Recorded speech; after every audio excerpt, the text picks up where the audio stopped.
Hey there everyone, Thomas575 here.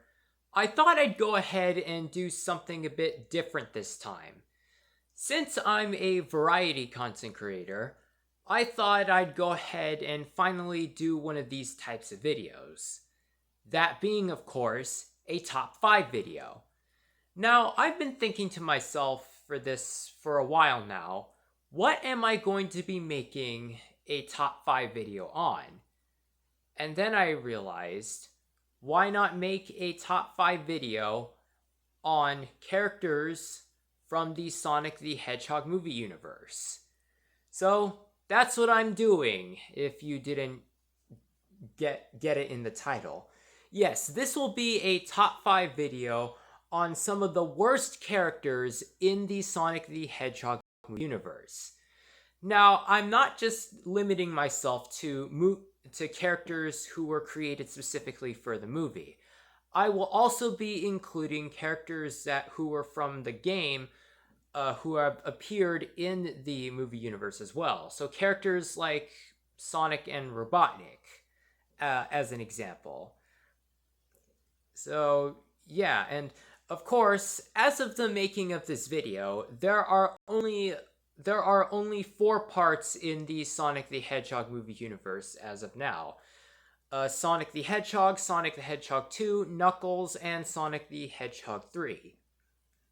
So there may not be any more entries in the Sonic the Hedgehog movie universe, but if you're watching this in the future and you happen to be if you're watching this video in the future, and I'm not mentioning anything from a future installment of this universe, then that's why, okay? And so yeah, I'm not including stuff that's from the games. I'm only including I'm only counting the story that's implied or that's in the Sonic the Hedgehog movie universe, okay? And also keep in mind that this is strictly my opinion, and if you have a different opinion than me, then that's completely fine. Just don't criticize my thoughts in the comments or anything, okay? This is only my opinion. This is what I think, all right? So with that said, let's go ahead and get started. This is my list on the top 5 worst Sonic the Hedgehog character. This is my list on the top 5 worst characters in the Sonic the Hedgehog movie universe. Coming at number 5, we have Rachel. Now, don't get the wrong idea here. I actually like Rachel. I think she is an incredibly comedic character, and she has some funny moments. In fact, Sonic the Hedgehog, I think, has the best version of her by far. So why am I including her in this list? Well, that's simple. Because there are some traits of hers that I don't like. Specifically, her hatred for Tom. Yeah, there's not exactly a clear reason as to why she hates Tom in the first movie, and let alone the second movie. Okay, so for the second movie, for Sonic the Hedgehog 2, I can kind of see her having more hatred towards Tom since in Sonic the Hedgehog, Tom tied her up and then took her car. But for her in Sonic the Hedgehog, there's not exactly a clear reason as to why she's hating on Tom. So yeah, and then the other reason has to do with what is in Sonic the Hedgehog 2. And that is the Hawaii wedding segments. Now, I for one do not care for this entire subplot I don't care for this entire romantic subplot in Sonic the Hedgehog 2, as I am someone who genuinely hates on romance. I don't care for the concept of it at all. If you're a long-time viewer, then you would know this. But for any new viewers, I'm just saying this right now. Um, but yeah, her whole ordeal is that she has a wedding for this person, that being Randall. Randall Handel, I think his full name was. Uh, and then when the time comes for when Gunn is revealed for the first time, it's revealed that Randall is also an agent working for Gunn, and he was only pretending to have romantic feelings for Rachel. And because Rachel was driven by lust, it just makes her character more hateable, in my opinion. So now you're thinking, now that Randall has betrayed her in her eyes, you may be thinking, oh, so now she's going to get revenge on him for what he did. In fact, and you'd be right. We actually do see her do that later on in the movie when Maddie and Rachel are taking out agents of Gunn. And so when Commander Walters is about to fire his taser at Rachel, or when he does that, Randall jumps in and takes the blow himself. And then all of a sudden, Rachel just has a change of heart, I suppose, and then forgives him. Like, bitch, did you seriously forget everything Randall did to you? You're just gonna forgive him after he sacrificed himself for you? I mean, for all you know, that could have just been another act. That could have just been another act by Gunn. So yeah, these aspects are why I think Rachel is one of the worst characters in this movie universe.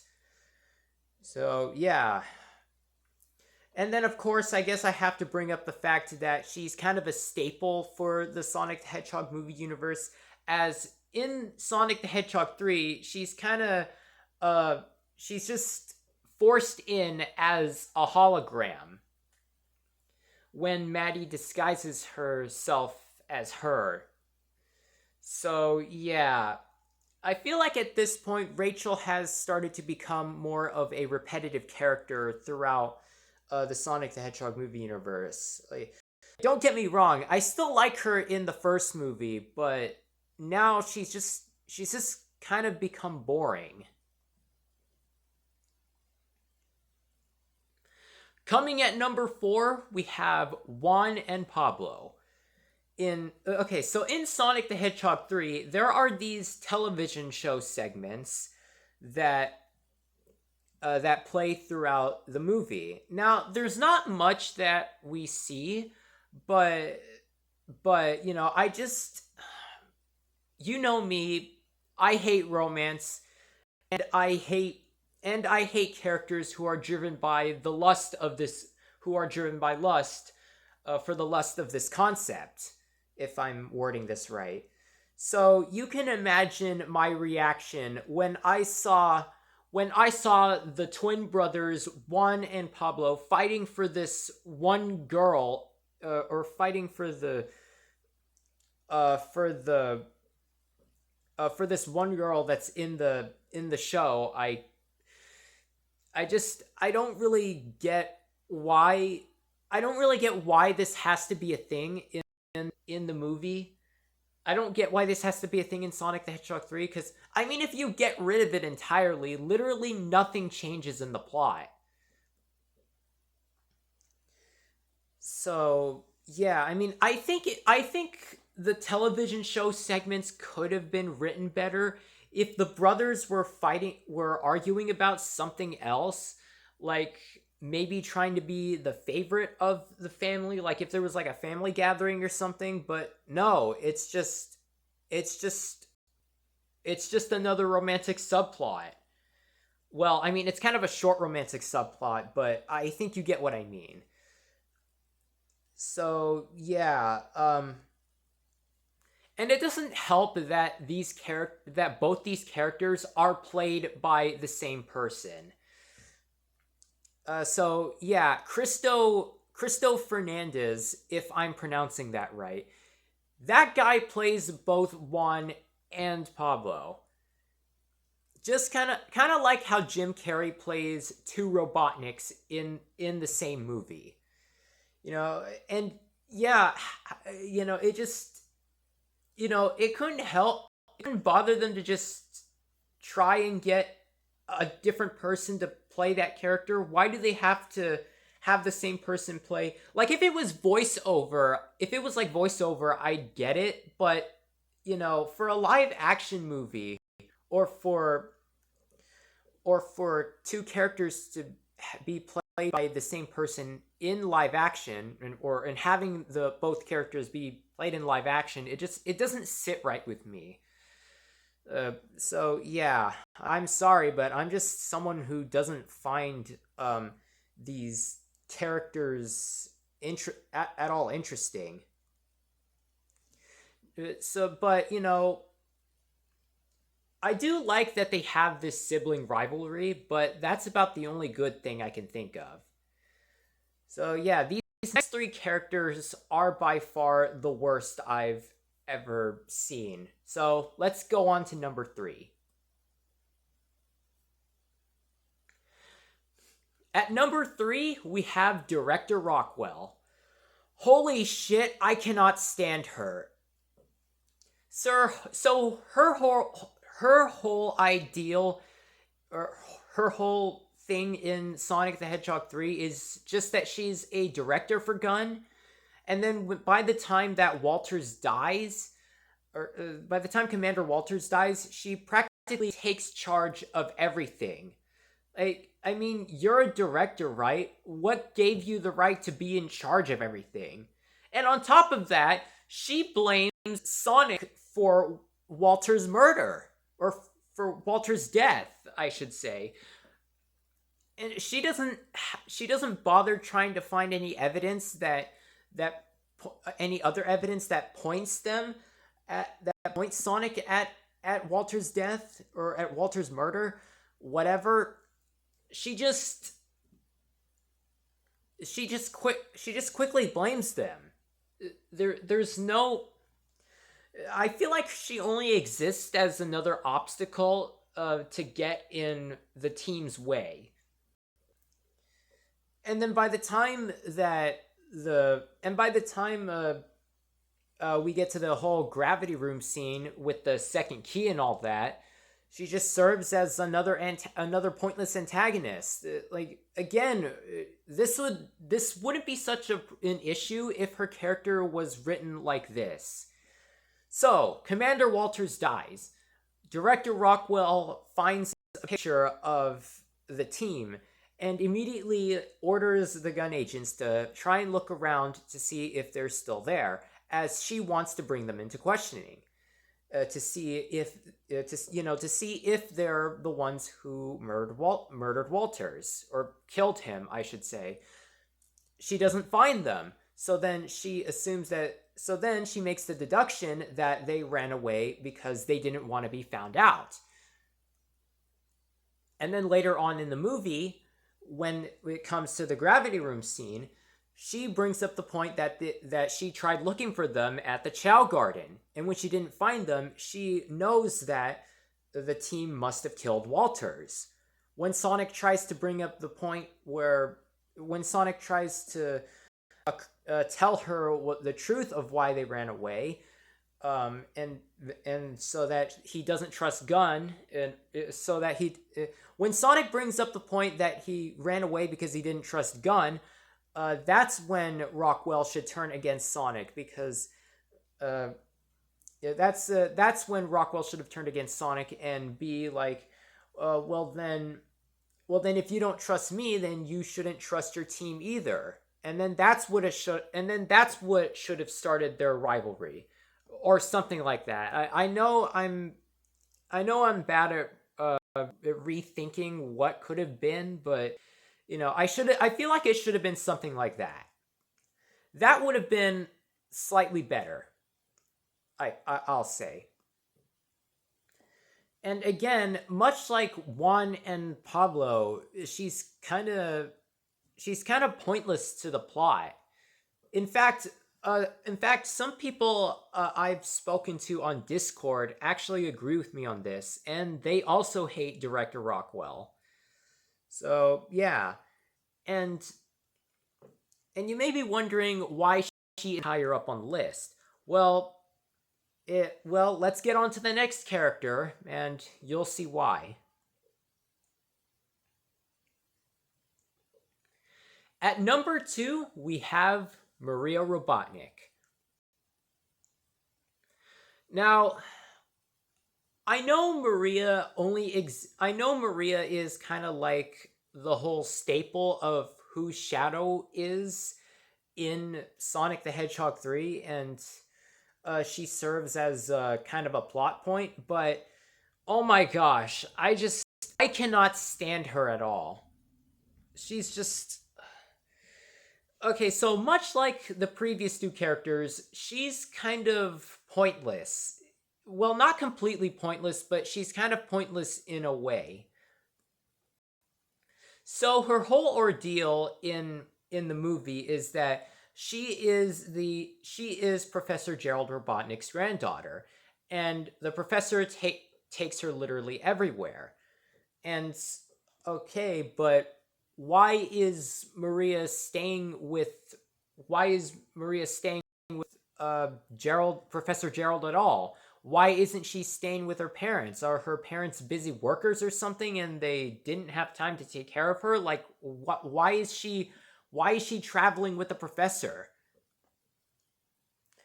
Another point, another major reason why I hate her is because she interferes with the scientists that work at the lab there, and she doesn't suffer any consequences at all. Like she fools around the place with Shadow and even goes as to destroy a food cart in the process. And food is essential when you're working at a laboratory as highly advanced as that is. Like, I know Maria is a kid, but there are kids that listen, damn it. Seriously, I don't get why she's getting away with so much shit. It's just. Like, she does these things and she doesn't suffer any consequences. It's like no one scolds her, no one bothers with her. It's just, she's just a bit of a she's just in a way she's kind of just a discount Knuckles father, because because Knuckles and Project Shadow's stories are almost exactly the same. I say almost, as there are a few differences between their backstories, which I'll get to in a minute. But seriously, it's just, you could have written Maria to be slightly less annoying, and you could have given her a reason as to why she's at the laboratory instead of just the professor takes her everywhere. Like, where the hell are her parents at? Is she just like Ivo Robotnik, where she doesn't know who her family is, or her family abandoned her or something, and so she was picked up by Professor Robotnik? Like, what is this? Seriously. And on top of that, when a gun, or sorry, I should say, when a government soldier attempts to kill her, because of Walter's interference, she's given a chance when the shot hits a chaos energy tank. And what does she do when the container gets hit? She just stands there. She stands there and she doesn't try to run away. She stands there and then takes the hit and then dies. it's like her whole character it's like her whole character is just meant to die, much like Knuckles' father. And Knuckles' father kind of has Knuckles' father, I think, is actually written better than her. Because with Knuckles' father, um, uh, Knuckles with Knuckles trained with his dad, and his dad essentially just is basically just dies at the hands of the owls when he and Knuckles were trying to defend themselves. And like I think that's so much better than just or I think that's a much more reasonable character death than just having a character stand there just to die. Now, anyways, let's get on to the absolute worst character, or who I think is the worst character in the Sonic the Hedgehog movie universe. So yeah, who could be worse than Maria? Well, it's none other than number one, Project Shit. This character doesn't deserve to be called by his actual name due to how poorly written and how insufferable he is throughout Sonic the Hedgehog 3. There's so much wrong with him that I don't know where I should start. I guess I should start off with the fact that his entire character is basically just Knuckles, but with a reskin. He's basically just a reskinned Knuckles in a way. Even Maria just serves as a reskinned Knuckles' father. So Project Shadow's whole deal is that he arrived onto Earth in a meteorite, kind of similar to, and this plot story is basically, I guess, copied from the symbiotes. Is basically copied from the symbiotes story in Marvel's Spider-Man 2. Okay, I know there's probably more stories like this in a way, but that's kind of just lazy writing if you ask me. I kind of like to think that Shadow could have been artificially created using like alien DNA, or if it was like a fusion of mutated animal cells or something, but not just arriving in a meteorite. That's just seriously, they couldn't come up with anything more than that. Like I know there has to be a limited runtime, but seriously, what's wrong with having movies that have long run times? In fact, Sonic the Hedgehog 3 is shorter than Sonic the Hedgehog 2, and Sonic the Hedgehog 2 is 2 hours long. So it couldn't have hurt to just make it couldn't hurt just to make Sonic the Hedgehog 3 slightly longer.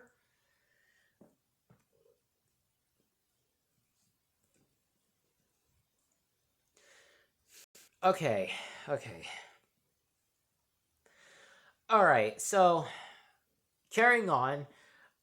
So Shadow has this power called Chaos, which the scientists call Chaos Energy.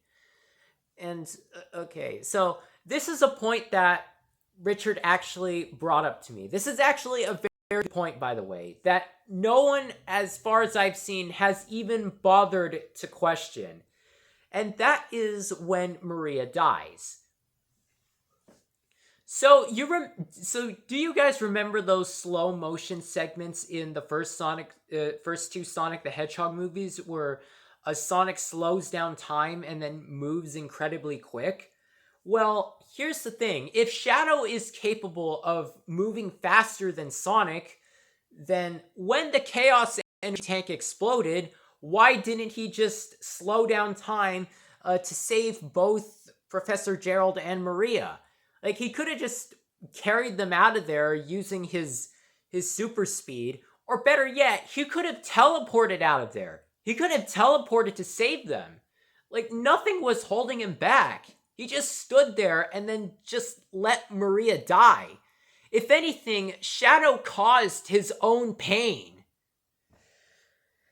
It's seriously, this wouldn't be that much complicated if there was like if Gunn had created or if the government had created some sort of device that holds Shadow back from using his abilities. Like if they had put that in, that probably that this wouldn't be such an issue. But I guess because Sonic the Hedgehog 3 was so heavily rushed, it just creates an inconsistency within the story. Because here's the thing, I think that Sonic the Hedgehog, Sonic the Hedgehog 2, and Knuckles were all planned out and written ahead of time. Like they knew what to do. There wasn't room for any inconsistency. I think that those stories do. I think those parts of the Sonic the Hedgehog movie universe do a good job. Well, of course, I don't think although I feel like Sonic the Hedgehog 2 could have been better, as I still think that's sort of a bad movie, but whatever. But then when it comes to Sonic the Hedgehog 3, it's like the writers didn't know what the fuck they were doing. They didn't know they didn't know what to write next, as it seemed like Sonic the Hedgehog 2 could have been finished until they teased this sort of life form in an underground laboratory, as it seems. But then by the time Sonic the Hedgehog 3 came out in theaters, we see that the place that Project Shadow was in was not a laboratory at all, but rather a prison. So they retconned the post the that scene in Sonic the Hedgehog 2 and then replaced it with this. It's like the writers of the movie had forgotten what happened in the first 3 parts and then just rushed the story. This is kind of why I hate Project Shadow, because his character is way too similar to Knuckles in a way. Because if you think about it, both Knuckles and Shadow have these traits in common. Both of them lost someone they cared about. Both of them move super fast. Both are strong warriors. And both had fought Sonic and switched sides near the end. With Knuckles, it's more understandable, as he was tricked by Robotnik, which is something that is faithful to the game, where in Sonic the Hedgehog 3, the game, not the movie, Robotnik had tricked Knuckles into thinking that Sonic and Tails had stolen the Chaos Emeralds that were on Floating Island.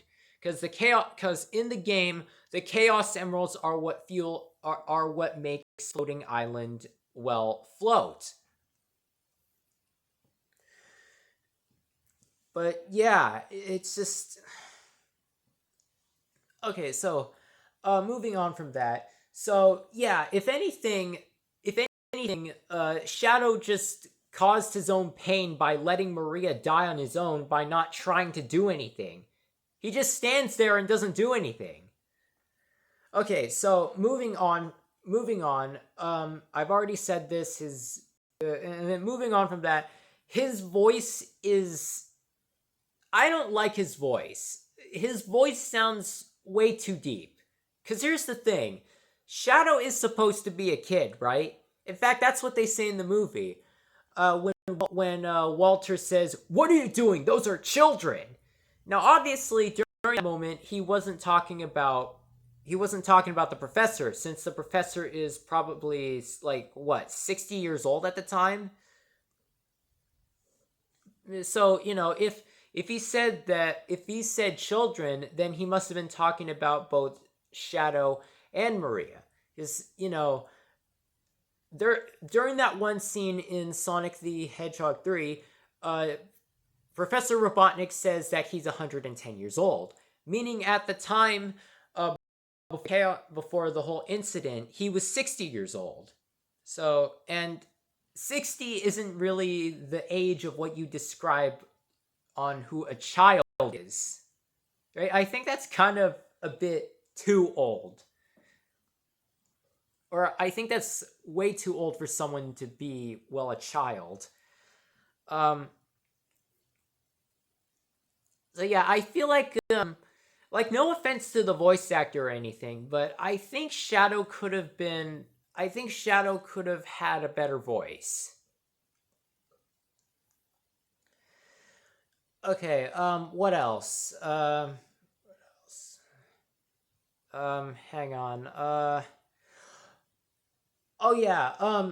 Okay. So another thing I hate about Shadow is that he wants to get revenge, or he wants to avenge Maria's death, cause when he kind of basically caused her death himself. But well, anyways, um, but here's the thing: he works with Professor Gerald to wipe out all of humanity, since he believes it's the right thing to do, because because because Professor Robotnik convinces him that it's what the people deserve. There should not exist any more life on the planet, since Maria is no longer living on there. And it's like, okay, I mean that's a bit much, right? Like already that's kind of messed up. But when Sonic talks to Shadow on the moon, he's suddenly like, now I realize that my actions were wrong, and I need to do this the right way, or some shit. It's like you switch this buildup of Shadow. There was no buildup of Shadow switching sides at all. No buildup whatsoever. He suddenly switches sides and then decides to take on, and then decides to help, and decides to help Sonic, or rather I should say Sonic and Project Shadow team up to take down the Robotniks, because Shadow was convinced or something. um yeah. And then when the time comes for Shadow to, well, sacrifice himself to save Earth, he takes off his wristbands, which don't make any sense, because there's no explanation as to why he does that. But then he dies, right? He just dies, and then all of a sudden he's still alive. Or maybe that's a different Shadow or something. That is that like a copy, or is there more than one Shadow? Like, what is that? Why have this character live? You know, okay, I think I might have figured out why he, or how he could have survived. It's because unlike Robotnik, um, Shadow had the power of half the Chaos Emeralds, and so and the Chaos Emeralds allow you to not take any damage.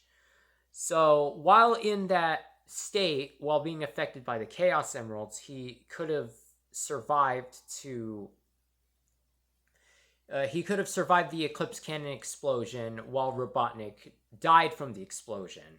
So, but still, this doesn't change the fact that this character was poorly written. I don't like his character arc. I don't like how he acts, and I really hate uh I really hate the fact that they let this character live, when in actuality he should have just died. I feel like, because where do you go from there? How do you expand on how do you expand on an arc that's otherwise already finished? You know? But anyway, there you go. That is my list on the top 5 worst characters in the Sonic the Hedgehog movie universe. So, what do you guys think? Do you agree with me on this? Do you disagree?